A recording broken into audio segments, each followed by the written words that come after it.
finir, parce que ce n'est pas le seul drame dans cette histoire, si ça ne s'arrêtait que là, si l'histoire se finissait avec Mohammed qui épouse Zainab, et puis voilà, c'est la fin de l'histoire.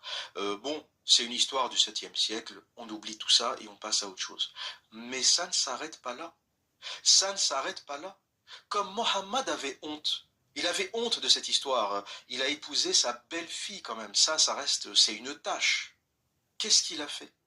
Il s'est dit, ben, ça serait bien que ce ne soit plus ma belle-fille, pour que les gens acceptent mieux cette situation. Et pour que ce ne soit plus sa belle-fille, il faut quoi? Il faut que Zayd ne soit plus son fils. Et donc ce qu'il a fait, c'est qu'il l'a renié. Mohammed Rasulallah a renié son fils. Et ça ne s'arrête pas là. Il a interdit à tous les autres musulmans d'adopter. L'adoption est interdite en islam en raison de ce verset 37 de Surat Al-Ahzab. Plus spécifiquement, la partie où Allah, le créateur de l'univers, dit « Il n'a pas assimilé vos enfants adoptifs à vos enfants légitimes. Il n'a pas assimilé vos enfants adoptifs à vos enfants légitimes. » Il y a aujourd'hui 2 milliards de musulmans qui n'ont pas le droit d'adopter à cause de ce verset.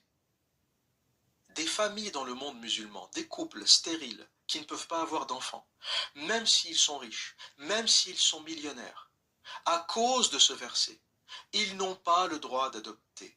Et c'est un autre élément qui a fait quitter l'islam à beaucoup de gens, parce que ils voulaient adopter et ils se sont dit « je ne peux plus adhérer à une religion qui refuse l'adoption, qui refuse que des gens qui ne peuvent pas avoir d'enfants, ou qui peuvent avoir des enfants, mais qui, pour des raisons, je ne sais pas, qui leur appartiennent, veulent adopter pour des raisons peut-être de générosité. » Je connaissais une famille qui avait 2 enfants et qui a adopté un 3e enfant. C'était une famille catholique et ils ont adopté cet enfant, je ne sais pas comment on pourrait dire, par charité, par bonté. Ils n'avaient aucun problème au sens de la fertilité.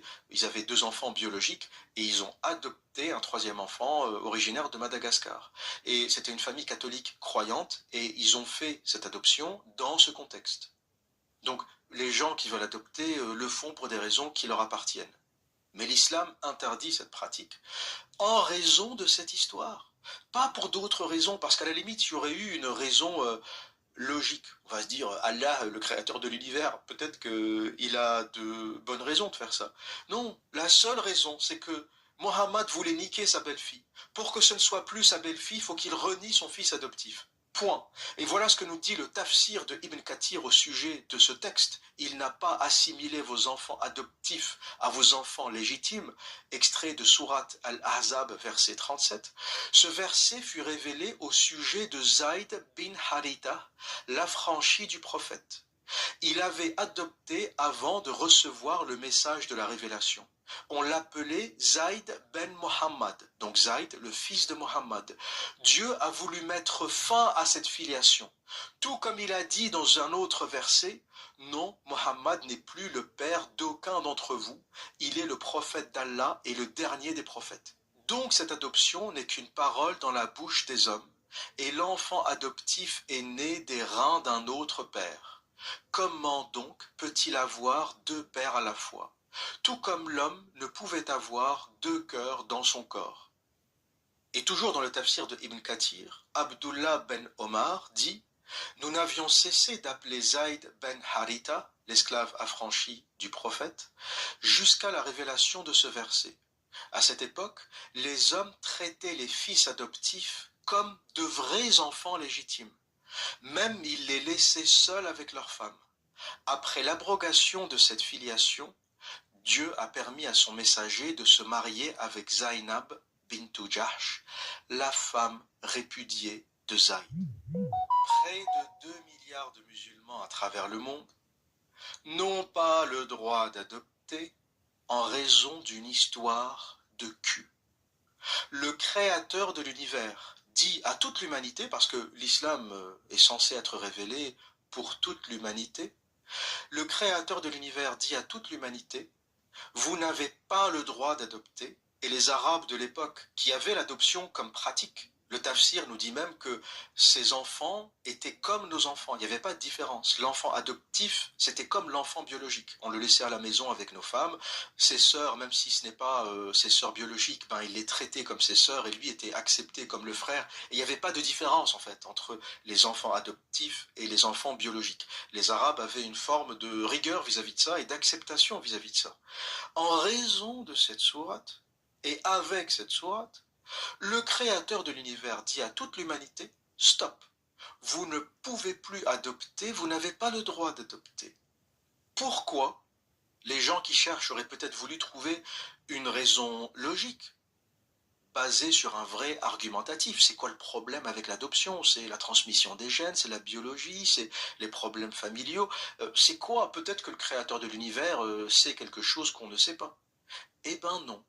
Lorsqu'on cherche, que ce soit l'histoire de Tabari, la biographie du prophète, Sirat Rasulallah de Ibn Ishaq, le Coran lui-même, Surat al-Ahzab, verset 37, les tafsirs de Tabari, de Ibn Kathir, de Jalalain, tout ce que vous chercherez, la réponse à pourquoi le créateur de l'univers a interdit l'adoption, réponse, pour que le prophète de l'islam, Mohammed, qui ne sait pas tenir son sgeg, l'obsédé sexuel, puisse niquer sa belle-fille. L'humanité n'a pas le droit d'adopter selon l'islam, la terre entière, tous les humains. C'est haram, vous ne pouvez pas adopter, parce que l'envoyé de Dieu a voulu niquer sa belle-fille, Zainab. Parce qu'il l'a vue une fois nue, le mec ne sait pas tenir sa bite. Il est allé voir son fils, le drap s'est levé, il a vu le cul de Zainab. Depuis ce jour, il n'en peut plus. Il n'en peut plus au point où il a écrit une sourate pour s'autoriser à la baiser. Et pour se donner bonne conscience et pour que les gens arrêtent de parler, il a renié son fils. Il a renié son fils adoptif pour qu'il ne soit plus son fils, pour que Zainab ne soit plus sa belle-fille, et pour qu'il soit donc légitime de l'épouser. Bien sûr, sans dot, sans cérémonie, sans rien du tout. Un obsédé sexuel, qui plus est, un crevard. Et comme je vous l'ai dit, comme si ça suffisait pas, dans la même sourate, à l'Ahzab, il balance le verset 50, où là il se dit, je suis un peu fatigué de bricoler, à chaque fois il me faut une sourate pour niquer telle ou telle personne, les petites filles, les captives. Il s'est dit, bon, ce que je vais faire, c'est que je vais écrire une sourate, verset 50, où je peux niquer tout le monde. Je peux niquer tout le monde, toutes mes cousines, les femmes dans la rue, les femmes des autres. Si je la regarde, si une femme croise mon regard et je la veux, Allah me dit, je peux la niquer. Verset 50 de Sourate Al-Ahzab.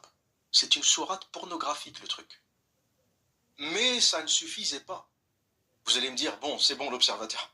Arrête, c'est trop de douleur, j'en peux plus tes histoires sur l'islam, c'est trop violent, arrête, c'est bon, tu peux finir ton podcast à ce stade. Qu'est-ce que tu vas ajouter?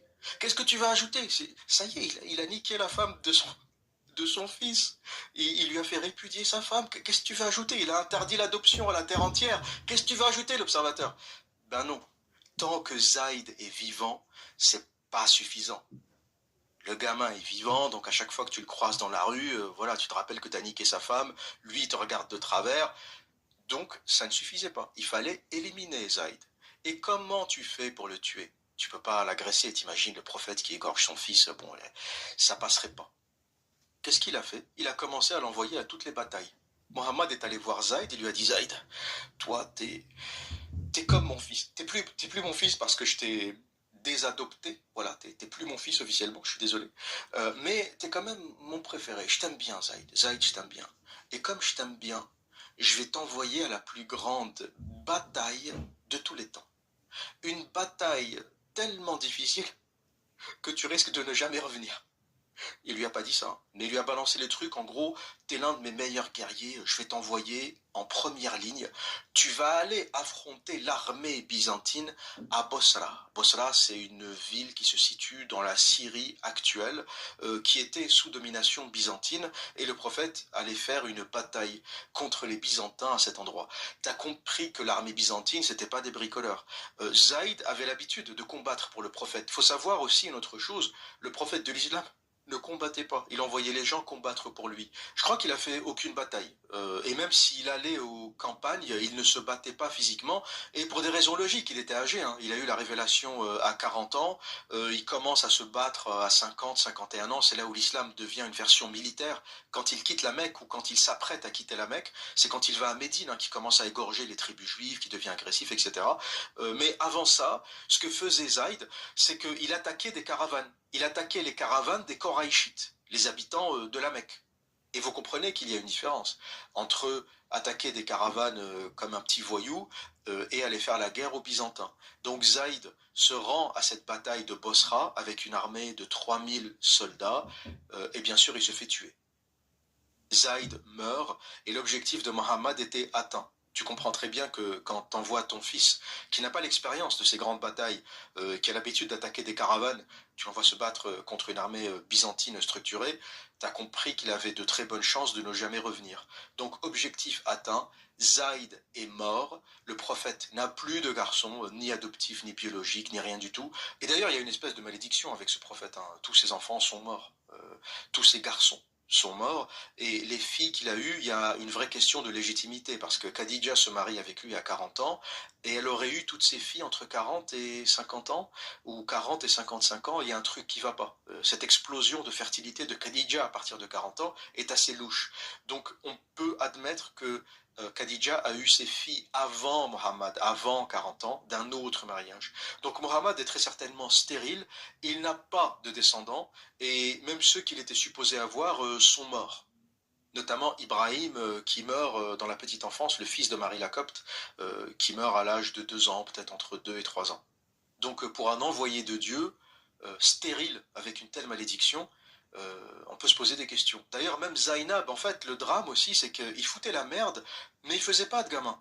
Pas d'enfant avec Aïcha, pas d'enfant avec Safiya. Il égorge son mari, il égorge toute sa tribu, et il est même pas foutu de lui faire un enfant. Pas d'enfant avec Zainab, il la vole à son fils, il la vole à son fils adoptif, même pas foutu de lui faire un gamin. Il fout la merde, il détruit des couples, il égorge des tribus entières, et il n'est pas foutu d'avoir un seul gamin. Ce mec est maudit. Ce prophète est maudit. C'est un terroriste, stérile, psychopathe, pervers, doublé d'une libido sexuelle complètement déréglée, qui fait qu'il a envie de baiser tout ce qui bouge. Le drame, parce qu'il y a plein de gens qui ont des libidos déréglés, mais ils ne sont pas prophètes. Le drame, c'est qu'il a réussi à monter une secte et à s'imposer prophète et à s'envoyer des sourates à chaque fois qu'il a envie de baiser une meuf. C'est Raël, en fait. Le mec, c'est Raël. L'islam, c'est Raël avec le côté terroriste. Voilà, Raël n'égorge personne, il ne tue personne. Il y a simplement le côté sexuel, le côté de ses disciples qui se donnent à lui. Ben, l'islam, c'est pareil. C'est Mohammed, c'est Raël, mais avec le côté terroriste. Si tu ne te donnes pas à lui, il t'égorge. Voilà donc la véritable histoire de Mohammed Rasulallah. Voilà donc la véritable histoire de l'islam. Voilà donc le contexte dans lequel Mohammed a baisé sa belle-fille, dans lequel il a renié son fils adoptif, et par la suite interdit l'adoption à tous les musulmans de la terre. Toute cette histoire, toute cette violence, pour satisfaire les pulsions sexuelles d'un déséquilibré. Voilà pourquoi l'islam est une idéologie dangereuse et mortifère, et voilà pourquoi il faut en finir avec Allah. C'était l'Observateur. Pleased to meet you. I hope you guessed my name.